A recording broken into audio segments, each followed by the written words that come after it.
داسې ځوانان چې ماشومتوب ډېر بد تیر شوی وي، وخت تېرېدو سره هغوی کې ډېره زیاته غوسه راشي.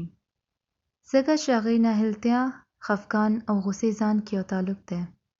او ژوند کې هغوی څه هم تیر کړي وي، که هغوی مور پلار ډېر بد وي او جنګېږي، یا هغوی کورنۍ یا خپلوان هغوی سره ډېر بد پېښ شوي وي، نو دا هغوی کې ډېره زیاته غوسه، کینه او تریخوالی واچوي. د زړه کې نفرت، کینه او غوسه راتلو دا هغه عمل دی کوم نه شیطان هم تیر شوی دی. ستاسو په خیال کې الله قرآن ته اوبه ولې ویلي دي؟ د قرآن مثال باران سره ولې ورکړی دی؟ ځکه چې باران اور مړ کوي. ځکه چې اوبه ناهیلتیا خلاصوي، غوسه خلاصوي او ژوند راکوي.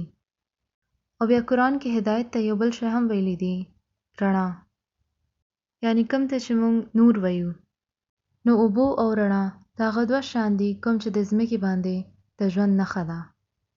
او که دې ته تاسو لږ وګورئ، نو اوبه زموږ د ځان پاکولو دپاره هم یو ډېر ضروري شی دی. او رڼا تیاره له خلاصوي. او رڼا ستاسو دننه تیاره له هم خلاصوي، که هغه غوسه وي، کینه وي، نفرت وي، ناهیلتیا وي، بخیلي وي او که حسد وي، نو رڼا دوی ټولو له خلاصوي. څنګه چې الله قرآن کې وایي جاء الحق وزهق الباطل، نو دا زموږ دننه تیاره د الله کلام سره خلاصیږي. بدبختیانه موږ کې داسې ډېر خلک دي چې سره دا مسله ده. هغوی کې غوسه ډېره زیاته وي او په هر چا باندې کاریږي.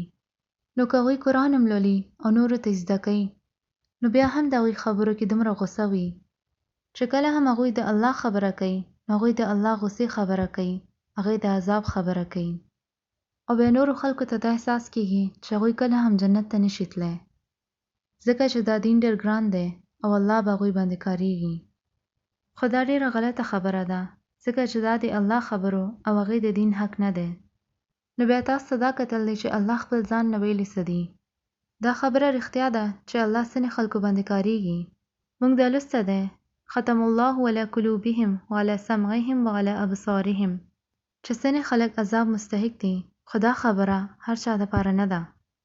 نو هر یو ته دا ویل ظلم دی، ځکه چې قرآن داسې چېرته هم نه دی ویلي.